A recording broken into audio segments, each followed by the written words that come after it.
Ya ampun, kenapa tiba-tiba aku mual banget, dan kepalaku juga pusing. Tulangku serasa lepas dari badan. Aku harus telepon Mas Handoko, biar ngantar aku ke RS sekarang juga. Gagahku sayang, tolong temenin aku ke RS ya. Aku mual dan pusing banget. Aku gak bisa. Aku sibuk. Nanti malam aja aku ke rumahmu, ada yang harus aku omongin sama kamu. Ada apa sama Mas Handoko? Ini pertama kalinya dia nolak permintaanku dan nada ngomongnya juga ketus. Apa yang mau diomongin nanti malam? Kenapa suaranya kedengeran serius banget? Ini bukan karakter Mas Handoko. Dia pria yang manis dan romantis. Aku jadi overthinking? Ya, aku mencurigai seseorang. Akan ku hubungi dia. Halo, aku akan mengajukan pertanyaan padamu, dan kau harus menjawab dengan jujur. Kalau tidak, aku akan bertindak lebih jauh sama kamu. Apa yang ingin kau tanyakan? Aku akan menjawabnya dengan senang hati, tapi jangan ada angin di sekitarmu, karena mungkin aja jawabanku ini mengandung percikan-percikan api kecil yang kalau mengenaimu, hatimu bisa terbakar. Tutup mulutmu, Musdalifah. Apa semalam Handoko habis dari rumahmu? Jawab aku. Iya, kau benar. Dia berlutut di hadapanku, memohon untuk mendapatkan cintaku lagi. Aku jadi bertanya-tanya, memangnya ada apa dengan cinta darimu? Kenapa dia harus memohon untuk mendapatkan cintaku? Aha, aku tahu. Kayaknya dia udah mulai bosan padamu. Aku sudah pernah bilang padamu, Musdalifah, seekor ayam tidak mungkin bisa terbang jauh seperti elang. Handoko adalah pria yang menarik, karena testosteronnya jauh melampaui pria-pria pada umumnya.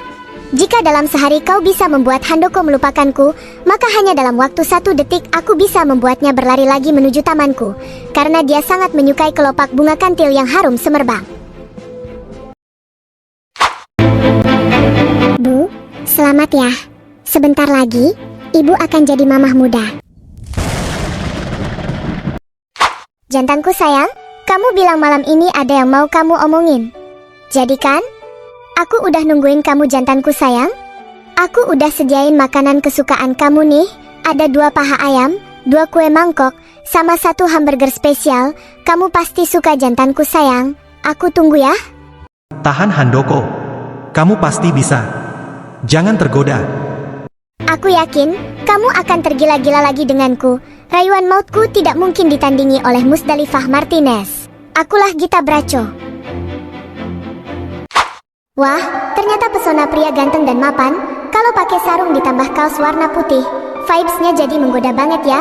Bikin aku jadi ngerasa ada di padang pasir, sangat kehausan, tiba-tiba ngeliat es kulkul coklat. Bikin mata jadi endut-endutan. Tahan Handoko. Jangan tergoda. Kau harus membawanya menemui Musdalifah dan mutusin dia. Aku yakin imanku kuat. Tapi, iminku yang gak kuat. Kelemahanku paling gak bisa dikontrol. Kalau udah ngeliat mulut ikan lele yang megap-megap karena kehausan.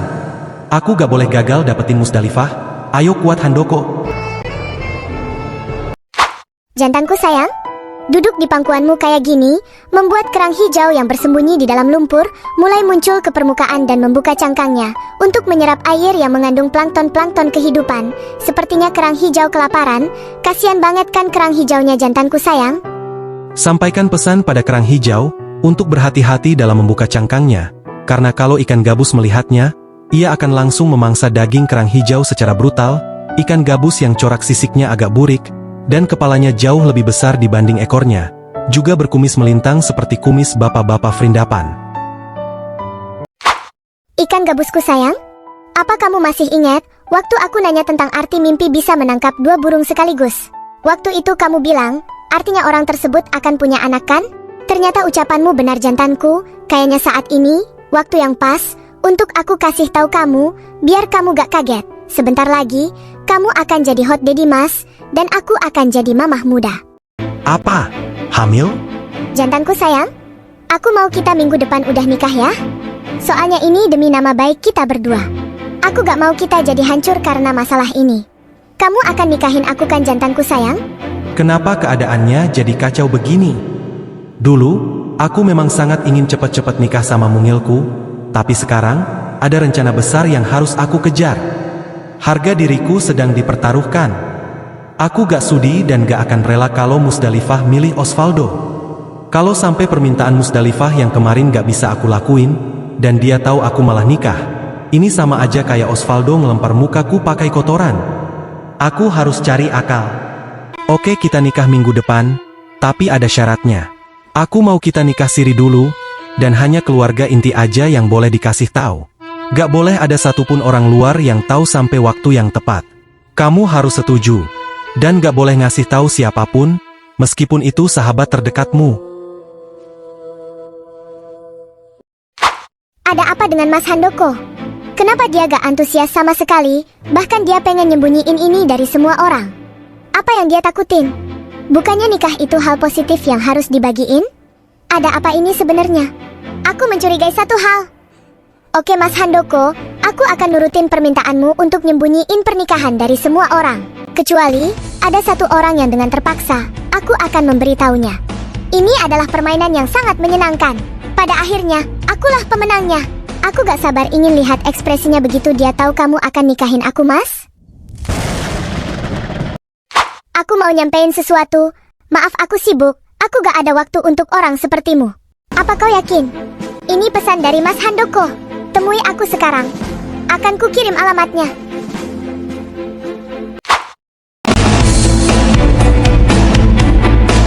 Kelihatannya, ada berita penting sampai kamu bela-belain untuk ketemu sama aku? Aku penasaran. Kelihatannya kau sangat tertarik, sampai bela-belain datang, hanya karena aku bilang ini pesan dari Mas Handoko? Aku sangat tertarik, karena kami baru aja bikin rahasia berdua di belakangmu. Benarkah? Sebenarnya berita yang aku bawa ke sini juga rahasia yang Mas Handoko tidak ingin ada satu orang pun yang tahu, tapi menurutku, kamu harus tahu. Langsung saja, apa itu? Minggu depan, Mas Handoko akan nikahin aku. Apa? Kubur aja dendam payahmu itu. Kau gagal memisahkan aku dengan Mas Handoko. Justru dia sangat ingin menikahiku. Kau kalah Musdalifah. Kau kalah. Tidak mungkin ayam bisa mengalahkan elang. Mimpimu terlalu tinggi. Bagaimana bisa kamu bilang aku kalah? Sementara pertarungan yang sesungguhnya baru saja akan dimulai? Dengan Handoko tidak mau ada orang yang tahu pernikahan kalian aja, itu udah 1 poin kemenangan untukku. Pasti ada hati yang dijaga sama dia kan? Tapi kira-kira, hati siapa yang dia jaga ya? Apa kamu tahu Gita? Tapi lebih baik kamu gak tahu apa-apa sih. Karena itu akan membuat hatimu dilalap si jago merah. Baiklah, udah cukup untuk hari ini. Tolong sampaikan pada Handoko, kalau hari ini kau memberitahuku tentang pernikahan kalian. Aku penasaran dengan ekspresinya. Itu pun kalau kamu berani nyampein sih. Oh iya, satu lagi. Kau bilang ayam tidak bisa mengalahkan elang. Tapi, apa kau tahu perbedaan ayam dan elang dalam mendapatkan makanan? Si elang harus agresif dan menyerang untuk mendapatkan segalanya. Tapi ayam, dia dikejar, ditangkap, dan juga disiapkan makanan, dirawat, kandangnya pun dikasih lampu agar suasananya jadi hangat. Begitu takutnya si pemilik kalau sampai ayamnya mati. Begitulah kira-kira analoginya. Tapi ini bukan tentang hewan. Apa kau paham sekarang? Semoga elang tidak lelah dalam mendapatkan mangsanya. Kasihan dia, sudah berkorban banyak hal, tenaga, waktu, dan lain-lain, hanya untuk mencari majikan yang mau merawatnya.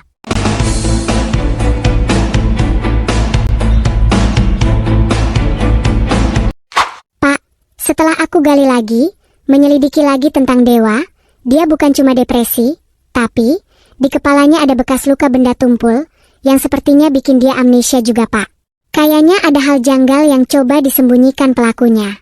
Kita harus usut sampai tuntas. Kasihan dia. Aku akan memastikannya. Kita gak boleh gegabah menyimpulkannya sendiri. Kebetulan, adikku adalah seorang dokter di rumah sakit besar. Aku akan minta bantuannya untuk mengecek, apakah itu luka akibat unsur kekerasan atau tidak. Maafin aku, Mas. Aku sengaja ngerekam momen kita memadu kasih tanpa sepengetahuan kamu. Semua adegan es kulkul dan ikan lele terekam di sini. Aku cuma jaga-jaga aja khawatir kamu ninggalin aku. Tapi, sebentar lagi kita mau nikah.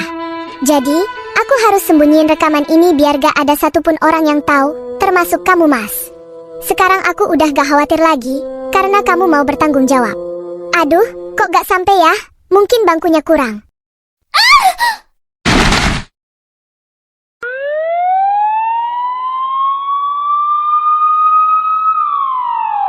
Dok, tolong jangan hubungi keluargaku, biarkan ini jadi rahasia kita berdua.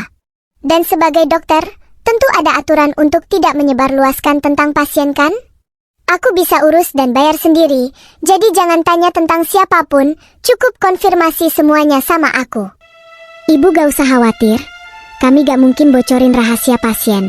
Ibu juga gak perlu sedih berlarut-larut, anak itu rejeki dari Yang Maha Kuasa. Kalau kita belum dipercaya untuk mendapatkannya gak perlu sedih ataupun marah.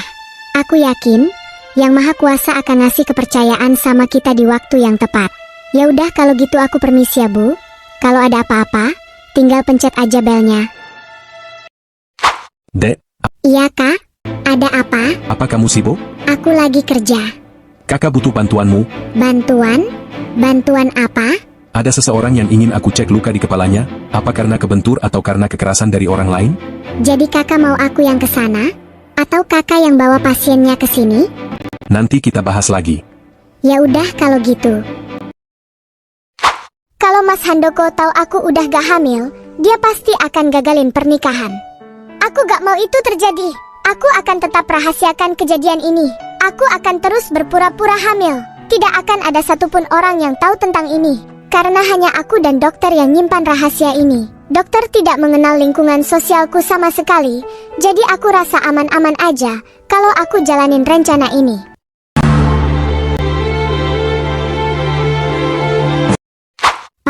Selama aku kerja di sini, jujur aku baru tahu kalau Bapak punya adik perempuan. Apalagi dia profesinya dokter. Kukira Bapak anak tunggal. Aku memang memiliki 2 adik, kami 3 bersaudara, 2 laki-laki dan 1 perempuan. Tapi, hanya tersisa aku dan adikku yang perempuan. Apa maksud Bapak? Apa adik laki-laki Bapak udah meninggal? Aku tidak tahu dia udah meninggal atau belum. Akulah satu-satunya orang yang patut disalahkan dalam masalah ini, udah puluhan tahun, tapi aku tetap gak bisa maafin diriku sendiri. Dulu, waktu umur aku 9 tahun, aku bermaksud ingin membahagiakan adikku dengan mengajaknya lihat pasar malam, tapi karena keadaan yang amat sangat ramai dan begitu banyak mainan, aku lengah, aku dan adikku terpisah. Sejak saat itu dia hilang, bertahun-tahun orang tuaku mengerahkan anak buahnya bahkan membuat berita. Tapi gak ada hasil sama sekali. Di balik kesuksesan ortuku, kami memang punya segalanya. Aku bahkan kuliah di luar negeri. Tapi hati kami sangat sedih sampai saat ini. Terutama aku, sebelum hilangnya adik laki-lakiku, akulah yang menggenggam tangannya. Sehingga sampai sekarang, kasih sayangku masih amat sangat kuat padanya. Aku sangat rindu. Ya Allah Pak, maafin aku udah ngingetin Bapak sama luka lama. Walaupun udah puluhan tahun, aku harap adik Bapak masih hidup dan kalian bisa ketemu lagi Pak. Nak, ada hal yang ingin Ibu sampaikan. Tapi, Ibu rasa ini belum saatnya. Tapi Ibu sama Bapak, amat sangat sayang sama Dewa. Kami setiap hari nangis karena keadaannya sekarang. Sejak kecil, kami sangat menyiapkan masa depan terbaik untuknya. Kami sekolahkan dan kuliahkan di tempat yang bagus. Makanan bergizi, kami gak ingin dia kenapa-kenapa. Kami sangat sayang padanya. Kami tidak pernah marah atau membentaknya. Tapi, kenapa ada orang lain yang begitu tegas sama dia? Kamu bahagiakan Mas? Iya, Sejujurnya aku ingin nikah seperti teman-temanku Mas. bersyukurlah. Lagi pula kita nikah saat kamu udah isi, jadi buat apa kita rayakan besar-besaran? Dengan pelaminan di bawah pohon yang daunnya bisa memayungi kita secara alami inilah yang membuat jadi romantis. Aku sangat takut Musdalifah akan tahu pernikahan ini. Karena seharusnya aku membawa Gita ke depannya dan langsung mutusin dia. Kalau sampai Musdalifah tahu, tamatlah riwayatku. Dia pasti akan sengaja menikah dengan Osvaldo. Aku bisa gila. Aku harus sembunyikan status pernikahan ini serapat mungkin. Aku sangat takut kehilangan Musdalifah. Dulu kukira pernikahan ini akan terasa sangat bahagia seperti di surga. Ternyata keadaannya berbalik. Aku justru memikirkan Musdalifah di hari pernikahanku. Aku sangat takut Osvaldo mendapatkannya. Kenapa kamu kelihatan gak bahagia? Kamu kelihatan lagi mikirin sesuatu. Aku merasa terhina dan rendah diri, karena di hari pernikahanku, justru kamu bersikap biasa aja. Kamu gak kelihatan bahagia sama sekali. Apakah aku gak layak untuk dirayakan? Tapi gak apa-apa, aku akan tetap bersamamu. Lebih baik membetulkan atap yang bocor dibanding aku harus beli rumah baru. Kecuali kalau rumahnya sudah roboh. Mau gak mau, aku harus pindah rumah. Pernikahan macam apa ini? Hanya dihadiri oleh orang tua, gak ada satupun teman yang diundang. Padahal cita-citaku ingin nikah dengan perayaan besar-besaran, ngundang semua teman dari zaman sekolah SD sampai kuliah. Tapi, ini malah lebih sepi dari kuburan. Setelah kuintip, lumayan ada satu pocong yang lagi numpang makan. Makasih ya, Cong. Seenggaknya lu udah jadi satu-satunya tamu di nikahan gue. Lu abisin deh menunya. Kalau lo kenyang, bungkus aja semua. Lu bagiin buat warga lu, siapa tahu banyak teman-teman lu yang lagi kelaparan. Gue tahu kok, masakan hajatan itu selalu lebih enak dibanding masakan restoran. Kasian banget yang jadi pengantin. Jadi ingat waktu gue dikhianatin sama si Bambang. Sakit banget hati gue. Semoga lu sabar ya Neng ngadepin pernikahan lu. Orang laki emang begitu, kita marah, dia bilang katanya nyari ribut. Tapi kelakuannya suka ngeremehin hati kita. Capek banget dah gue. Ayo kita beri kejutan untuk Handoko. Aku udah gak sabar mau lihat ekspresinya dengan kedatanganku.